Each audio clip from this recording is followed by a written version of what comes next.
Hey there, everybody. Pete Pardo here from Sea of Tranquility. Welcome to another edition of Ranking the Albums. Today in the co-captain's chairs, Mr. Andy Edwards, Mr. George Lamie.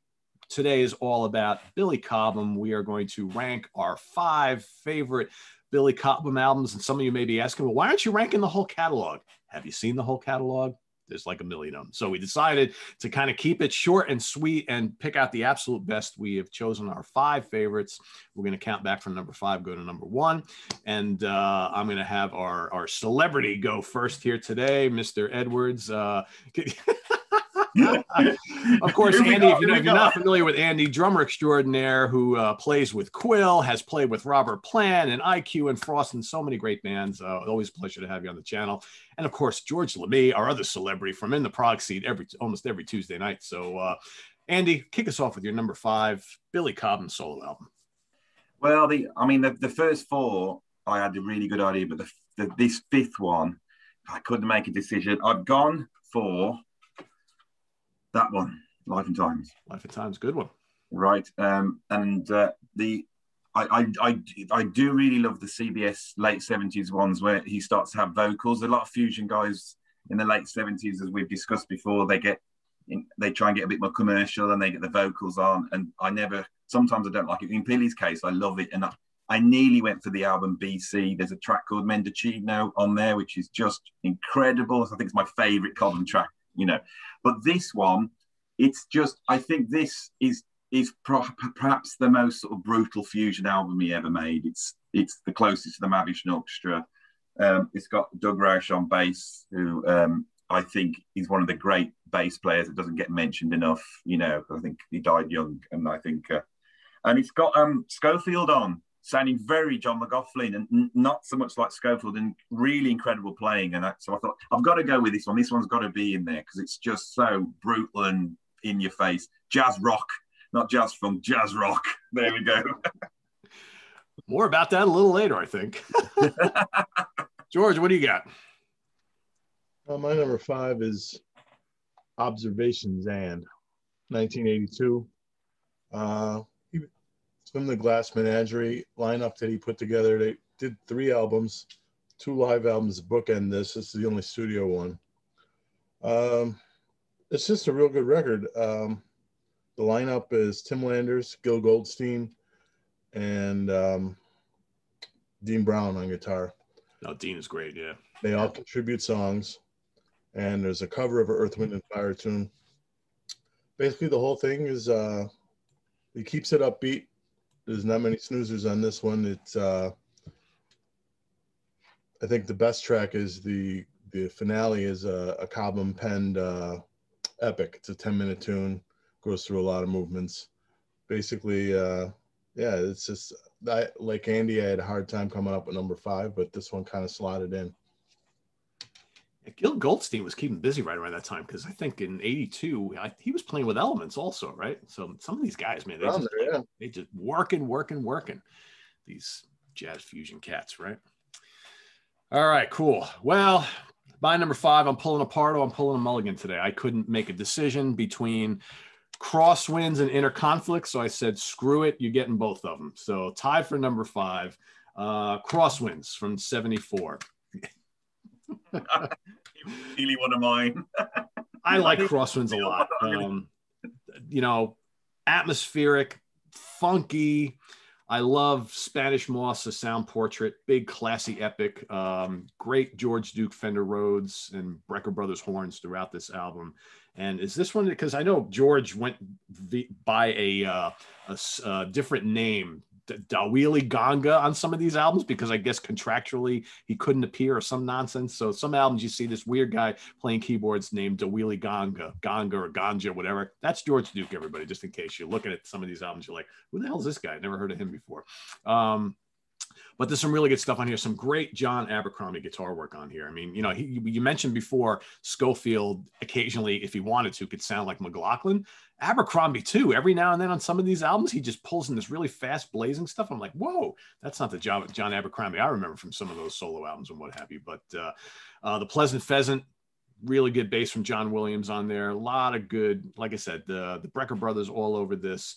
Abercrombie shines on the title track. I dig this a lot. And Inner Conflicts also is great. Love that weird opening title track, which is like drums and weird synths, right? That the whole thing, it's like 10 minutes long, really spacey, very cool. The Muffin Talks Back is, funky fusion. Got a great Steve Kahn guitar solo on that. Arroyo's awesome. Nickels and Dimes, tons of grooves. Again, you got George Duke back on here as well. You got Schofield on here. Great album, a lot of great rhythms. I just, I love when Cobham does the funk fusion. I think he really knows how to do the funk fusion. I think you got to be a drummer, because I even those Alfonso Moves On albums the funky albums are damn good. And I think sometimes, and Lenny White too, these guys knew how to put the funk in fusion, as opposed to, I think, Andy, we talked about Stanley Clarke a couple of weeks ago. I think some of Stanley's kind of more funky albums are decent. They're not as good as these though, I don't think. When Stanley moved away from the pure fusion stuff into that kind of funk and R&B kind of realm, I dig these better, to be honest, but that's just me. So back to you for number 4. Right, and number 4, and I had to pick one of the CBS funky ones. It could have been Simplicity. The album DC is amazing. This one hasn't got any songs on, but it's been a favourite of mine for years, and that's Magic. Yeah. I just absolutely love this album, and this is, I think this, the lineup on this with the clarinet as well, it gives it a certain sound, and I think is it Paul Maunow on guitar, and another of these guitarists it's Pete Maunow, I think. Yeah. But his guitar playing is incredible. I've seen him on a couple of albums, but I absolutely love the guitar playing on this. And also it's got puffing stuff on, and every now and then Billy Cobham does something really strange. And his sort of anti-marijuana song, Puffin Stuff, is got to be one of his strangest most. But I absolutely love it. It's so funky and weird, and his drumming's just incredible. So this is a real favourite of mine. It has to be in there. Yeah, it's a good one. It's a good. Yeah, this there's a lot of good ones. Yeah, this is great. You got Randy Jackson's on this album. Who else? All sorts of cool people. Sheila E.'s on this album, right? Before anybody knew who the hell she was, right? Yeah. Good stuff. Peter, right, George. On Jean-Luc Ponty, right? Didn't he play with Ponty? Yeah. Yeah, I thought so. Yeah, he's a real good player. Real good player. He's like an outside player. He's, a lot of these fusion guys in the 70s, they've got blues licks. Yeah. But he plays outside. And when I was a kid, I heard his guitar playing. I was like, what is he doing? And it's Joachim Kuhn on piano. He was a proper jazz pianist. There's just some lovely, really great band on the Magic album. Really great band. Yep, I agree. All right. My number 4, Andy said already, Life and Times. I mean, the title track is a blazer. I mean, what a way to open an album, right? And a great guest spot, too, Alan Zavad. I think that's him on the Moog solo. He's listed as organ, but it really sounds like him on the Moog solo, which is incredible. Other Earthlings is another burner. I mean, it's a great tune. Pretty much everything on here, except maybe Song for a Friend is a little mellow, and I don't know why he split it into 2 parts, but okay. But yeah, this band was great. Doug Roush, he doesn't, not big soloer, but in support, oh my God, great lines. So yeah, Life and Times. Yeah, everywhere I looked, they listed Alan as just playing organ on that track, and then they list the Wheelie Ganga as playing just keyboards. But I don't know. I absolutely thought it was Alan on that Moog solo as well. But who knows? You hear the organ, so I think it's him on the Moog track. Could be. Yeah, well, I mean, we've talked about him so many times on the show about how great of a keyboard player and so underrated, and it was good to see him pop up on that, even just for the one track. And I think, we've got to mention Doug Roush, because I really feel he's got forgotten. People mention Jacko and Stanley Clarke, but when he's on an album, that's because he invented the double thumb technique, didn't he? So he's got a really accelerated way of playing, and there's so many albums that he's on that just blow me away. He's on Venusian Summer as well with Lenny White, and that's just one of my favourite fusion albums. His bass playing's incredible, really incredible. Yeah, good stuff. All right, my number 4, 1974, a little Total Eclipse. No, not Total Eclipse of the Heart. Yeah, I mean, Solarization, again, opening up an album with an absolute burner. I mean, 11 minutes of fury and atmosphere. And I mean, listen to this lineup on this album, too.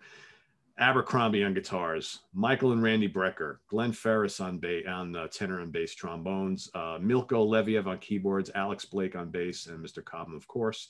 And you got Cornell Dupree and, you know, a couple other guest stars and what have you. But killer album, killer lineup. Man, Abercrombie's solo on that first track is just so good. You got the Lunar Putians, cool little track. Sea of Tranquility, of course, that's a great song, right?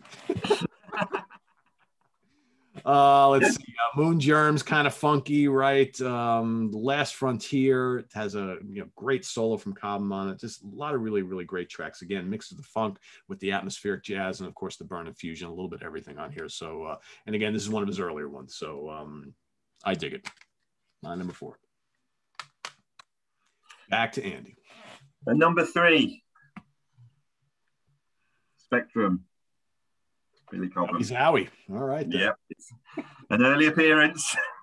I mean, the next my top 3. I mean, this is, if someone said what's your top 10 fusion albums of all time, this could well be in there of all fusion albums. That absolutely incredible album. I absolutely love it. We've got to mention Tommy Bolin. You know, I love Tommy Bolin, but this is still his finest hour, in my opinion. You know, Stratus, incredible, absolutely amazing album. And I think Cobham, the way he took like that Mavish idea and then brought the R&B and the funk in, which I think is what he does on here, really it sets a tone. And the other thing with Cobham, all the way through, he's a riff master. You know, how many amazing riffs has he written? You know, so yeah, this isn't number 3. I absolutely love it. It's just the next 2 I love even more. So yeah, that's what I've got. Number 3. Top 3 is no slouch, right? No slouch. Yeah. All right, George, how about you? It's a little curveball by design. Oh, wow, that is a curveball. 1992. So right there, you're like the 90s Cobham, but this is really good. Great lineup. You got Larry Coryell on a couple tracks. You got Sheila E. You got Brian Bromberg on bass, which is really under-recorded bass virtuoso. He's pretty much the feature. That's why I actually got this. I've kind of given up on Cobham by the time this rolled around, but I checked it out because Bromberg was on it. Ernie Watts on sax. There's a lot of good players on this. The material is very strong. It's a little overlong maybe at 71 minutes. So there's a couple songs you probably maybe won't be enthralled by, but the rest of it is really solid stuff. I mean, it's got that 90s vibe, you know, the production sounds very of the time, but the material is really good. I highly suggest it. Cool. I have not heard that one. No. I mean, there's a lot I haven't heard from this guy. I mean, he's got so many albums. All right. I'm going to try very hard to say this right. My number 3, A Funky Side of Sings, not A Funky Side of Things. Coolest album title ever, I think. And I love Orangutan, so, you know, that's kind of cool too. But yeah, I mean, tons of jazzy, funky fusion on this album. Again, you got the Brecker brothers on board. You know, you get those 2 guys involved, good stuff is going to happen. Walt Fowler's here, Tom Malone, John Schofield, a whole bunch of cool cats. I mean, this is just a Panhandler, grooves and horns. I mean, just a great way to, I mean, I think almost every album we've talked about so far has had a killer opening track, right? Got a great Schofield guitar solo on this one. What else? A really cool cover of Keith Jarrett's Sorcery. Title track is just amazing and funky. Light at the End of the Tunnel is really cool. You got, they do a cover of the Brecker Brothers classic, Some Skunk Funk. Title track is awesome. Just really good album. Love it a lot. And grooves that never end. Like I said before, I think Cobham knows how to mix the fusion and the funk like not too many others know how to. And these albums are just a pleasure to listen to. Didn't you think that album is really where the Brecker Brothers get their sound from? Because isn't it a little bit before the first Brecker Brothers album or the same year? or right around the same time, something like that. Yeah, it's right around that because I think the Brecker Brothers didn't hit until the mid 70s, maybe 76 or so. So yeah, it's right around that time. But I really think that I mean, you know, from Cobham's band Dreams through his own albums, that sort of classic fusion, funky fusion Brecker Brothers sound is really pioneered on these Cobham albums, I think. Yeah. You know, I can't believe that's not in my top 5. I really, that was another one. How do I fit this in? I need 6. Like, how do I do this? All right, what do you got? What is your number? 2. Number 2 is Total Eclipse, which these next 2 albums, I feel that the compositions are even better than Spectrum. I think with Spectrum, there's, how do you say this? I love all the tracks on it, but it's really elevated for me because of Stratus. I love Stratus, and there's some other great songs on there. But with this one, all the way through, virtually every single tune on here, I absolutely love. And that solarization, that's it. I think it's because it's a bit proggy. I do like a little bit of prog in my fusion, and I think any fusion tracks that's got more than one part, we've got like 4 parts to the first track, and they blend together, and it's a conceptual, it's a bit science fiction. I absolutely love it. And Pete, I would have thought with Sea of Tranquility on there, you would have rated it at least a little bit higher, but well, no, I absolutely love it. I really love Michael Brecker. And I think he's absolutely incredible on this album. There's incredible long Brecker solos. I think for me, I'm a drummer. I do like the drum solos that Cobham does on Spectrum, but I feel that the drum solos he did here and that last track, The Last Frontier, I think you really hear the Cobham sound. And the production of the drums is a little bit better. So, I mean, we're really trying to differentiate between masterpieces. But yeah, this is really one of my favourite albums, and I've lived by it for like the last 40 years. It's beat up, it is, yeah. And he looks like the coolest cat in the world on that cover too, doesn't he? Yeah. Yeah. It's funny you bring up the greatness of Michael Brecker. Is he going to be one of those guys, now that he's no longer with us, is he going to be one of these guys that maybe 20 years from now, we're going to look back and mention him along with the greats like Coltrane and Parker and, Shorter and all that? I mean, I think he deserves to be, right? Yeah, I put him in the, in the last 50 years in the top soloists of all time. He really is, and, I don't want to bring him up because we'll go off on tangent, but when I first got into Alan Holdsworth, I can remember reading an interview with Alan Holdsworth, and they said, who do you listen to? And he said, Michael Brecker and Keith Jarrett. And I was like, he's on my Cobham albums, and I hadn't listened to that, but I'd only listened to the drums, so I can remember going back to these albums and listening to the solo again, because Alan Holdsworth has said, check him out, and thinking, oh my God, this is incredible, absolutely incredible. And it sort of opened my ears to actually listen to saxophone players rather than just guitarists, because at that age, it was just guitarists, that I was interested in. So yeah, he's really amazing with those Cobham. He seems to have, there's an empathy between him and Billy Cobham. I don't know if it's from the Dreams era, but they seem to really sound amazing together. Cobham just reacts off his playing so well. Yeah, agreed. Yeah, it's a good relationship there. Two amazing players. All right, George, what do you got for number 2? Like minds think alike. Yep. Yeah, it's just everything you guys said. I mean, it's epic. The opening track is sold right there. There's a song, it might be Lunar Putions, where Michael does a soprano solo, which you don't really hear a lot of him. He's usually a tenor guy, but soprano solo is fantastic. And let's see here. Moon Germs is another good one. I mean, the whole album is good, really. I mean, you right down to the end. I feel at some point the drum solos on every album, I don't think he needed to do that. And maybe some people felt themselves like, you're soloing through a lot of the songs and you do a big unaccompanied solo, but they don't bother me. And yeah, it's just a very intense album that must have for his catalog. And George, you're a progger, aren't you? Is that right? Yes. And I think if you're a progger, that's the album to go for, isn't it? Total Eclipse, definitely the one to head for. Yeah. And Milko Liviev's keyboards on that album are really tasty. Yeah. Good play. And Randy Brecker's trumpet playing, there's points where he's playing almost like a classical trumpet playing, especially on the opening track. It's like modern classical music, and it's an area that Cobham didn't really go into again. So it's always been a very special album to me, Total Eclipse. Yeah. All right, my number 2, Life and Times, 1976. I agree with what Andy said. I probably lean really heavily to this album because this is a true fusion album. You know, I mean, there's a little funk on here, but this is more of a fusion album. And again, great lineup, man. Schofield, Duke, Doug Rauch, you know, Richard Davis, Alan Zavad. You know, we mentioned all these guys before, but title track, fast-paced fusion, love it. Love George Duke's keyboards all throughout this album. Schofield is soloing up a storm on here. You got the kind of mellow siesta thing.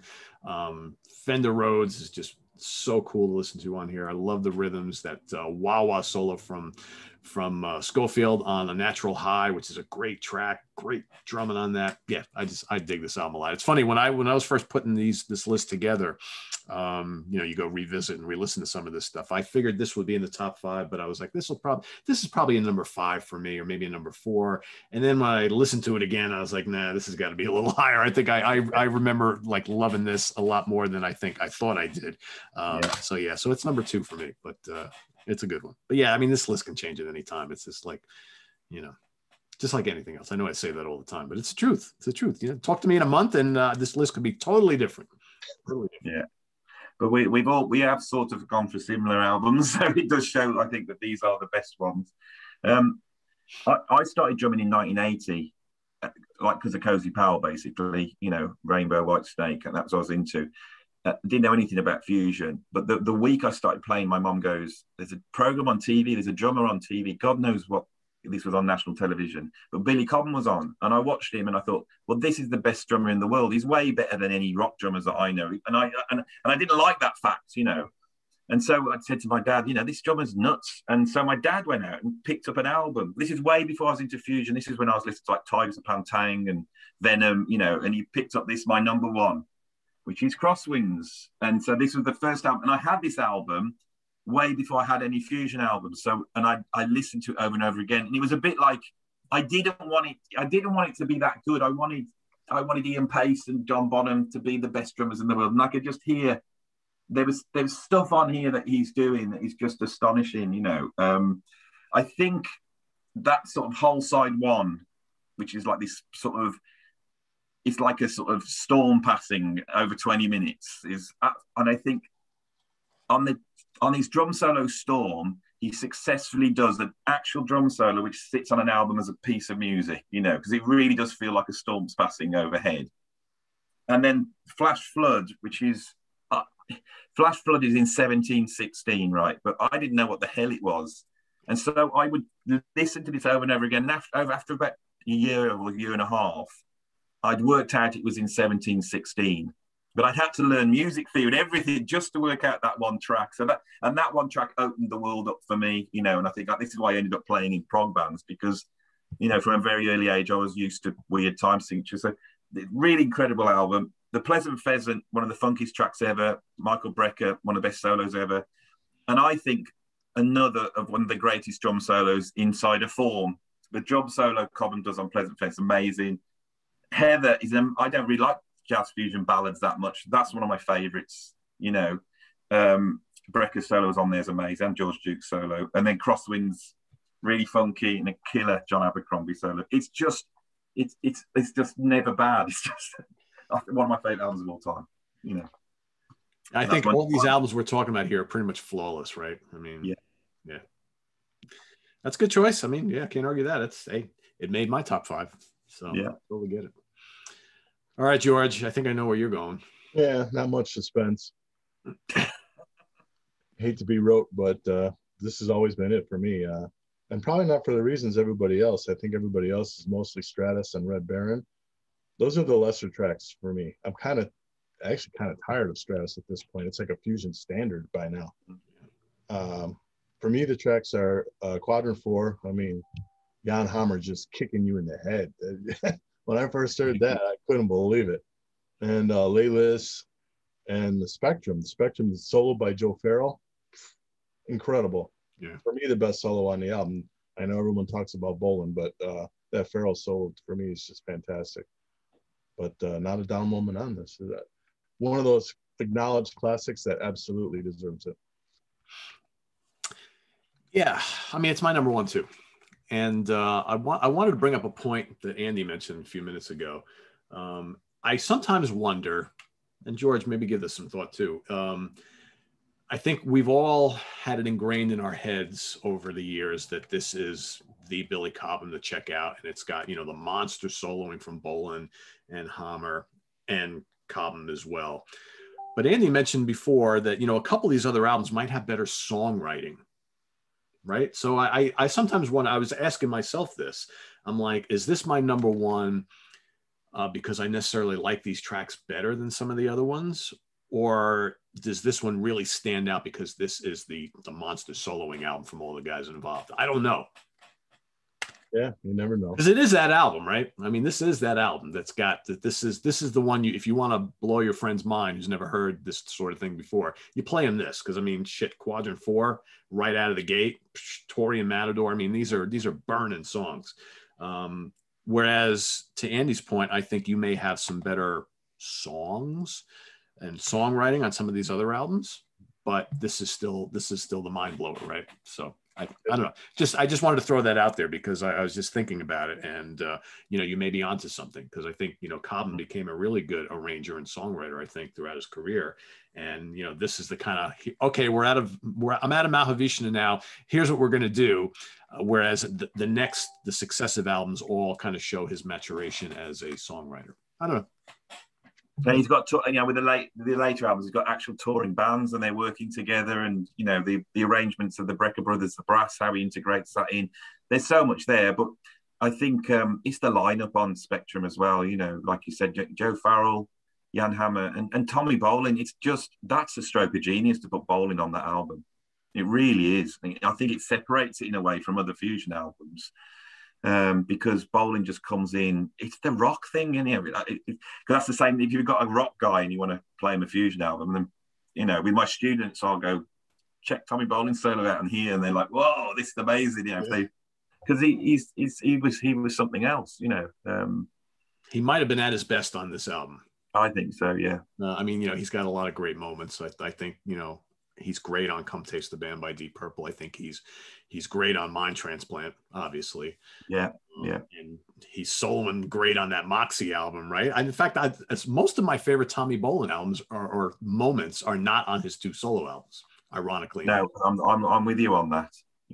I'm with you on that. I think he's best out of context. And I if I was doing a top 10 Deep Purple albums, Come Taste the Band for me might come in like number 3, because I love Bolin on that album. I just love it. He just lifts them up.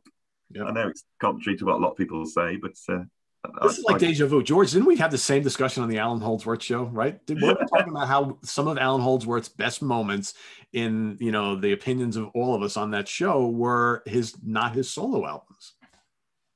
Yeah, absolutely. Some of these guys, it's like they, and if you were to ask them, they would totally disagree. But sometimes some of these guys are at their best when they're playing stuff for other people on other people's albums and, in other bands, and not necessarily in their solo careers. I don't know. I mean, I know there's a lot of Tommy Bolin solo fans out there, and I love those two albums. I do. But I don't know. When I want to hear Tommy Bolin, I very rarely reach for his solo albums.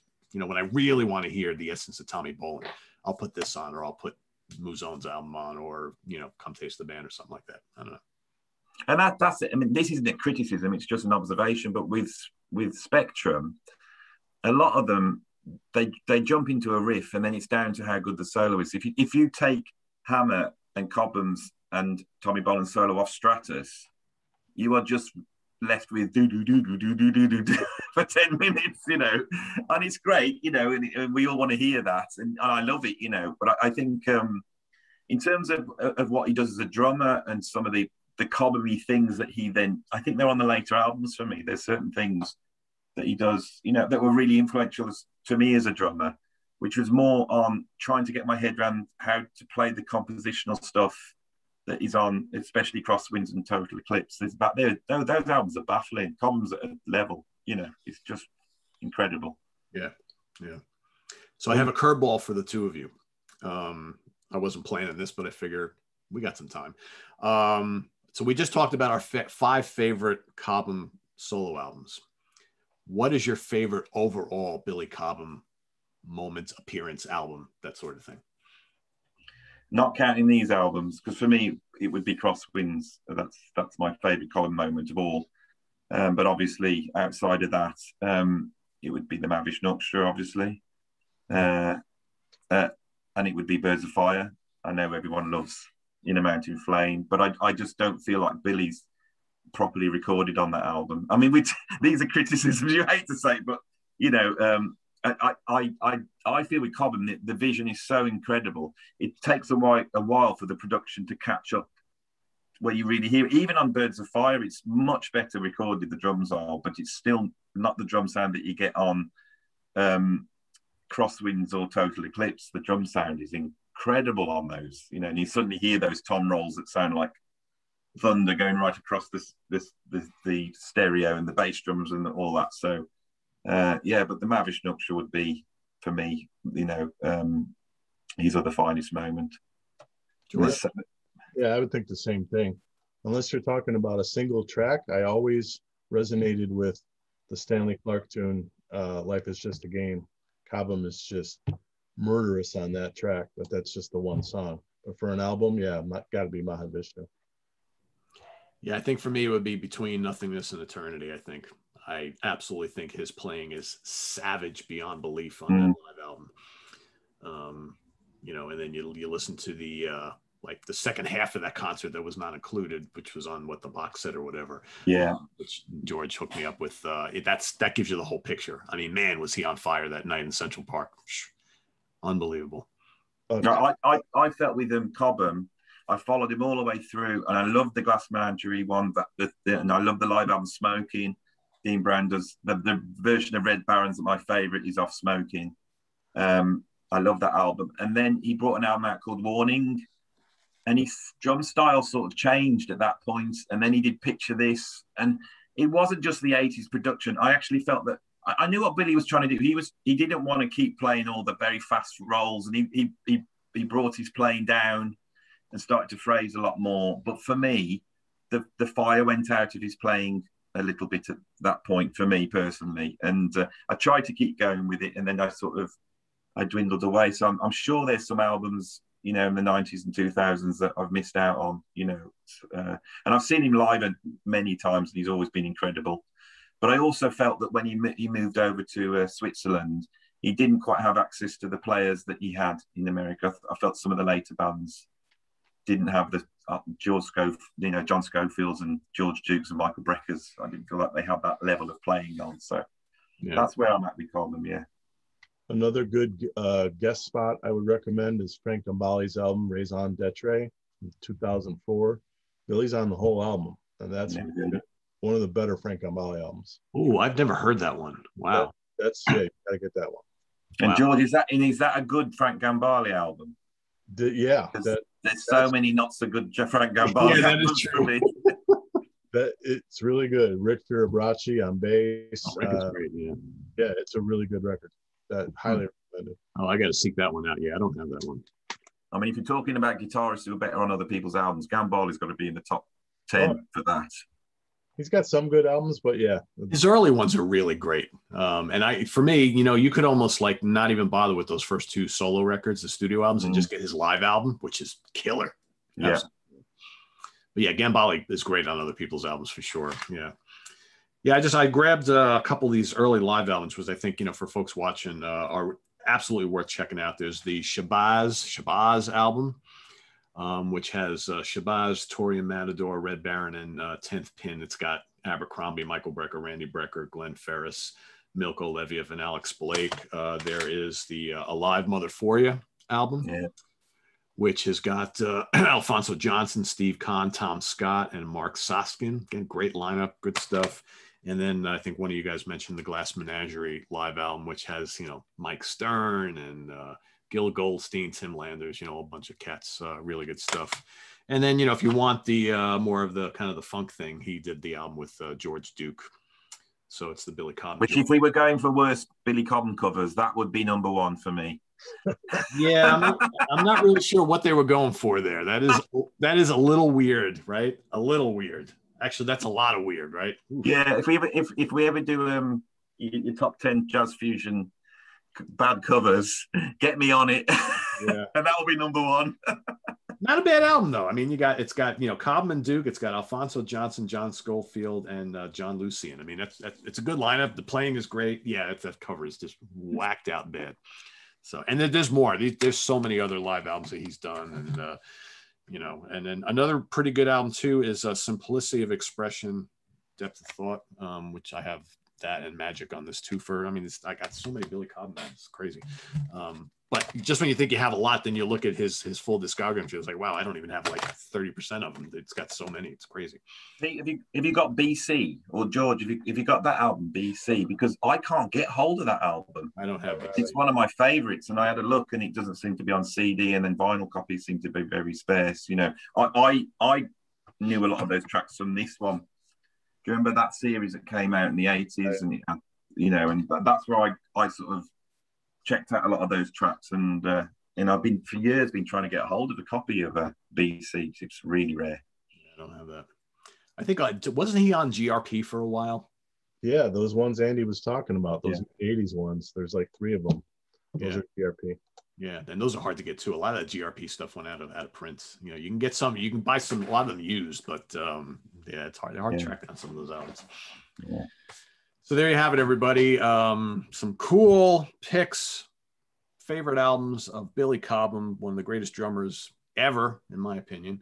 And he's still going strong, thankfully. And so I want to thank George and Andy for doing some homework on this episode and coming up with their list. In the comments below, please list your favorite Billy Cobham solo records. I'll be curious to see what everybody comes up with. There's a lot to choose from. So Andy, you want to plug anything going on in your world? What's happening over on your end of the pond? I've just done it's sort of 25 British drummers. It's a cover of Let There Be Drums, which is being put together by Don Powell, who was the drummer of Slade, which are a huge band in the UK. And it's also got Bevan on. It's got Brian Bennett from The Shadows on. It's got Craig Blundell from Steve Wilson, Steve Hackett band. He's got Derek McKenzie from Jamiroquai. So that's one of the things we've been involved with. I've just been on the television over here, pushing that, and it's in support of all the sort of techs and roadies who have been out of work for a year and a half because they're having it so rough, So if everyone can go and check out Let There Be Drums by Don Powell and buy a copy, because it's all going to support the guys that are, desperately trying to keep going without those gigs out there to keep them going. And us musicians, it's been different. We can do stuff like this and teach and do recordings and session, but yeah, if everyone could check that out, that would be fantastic.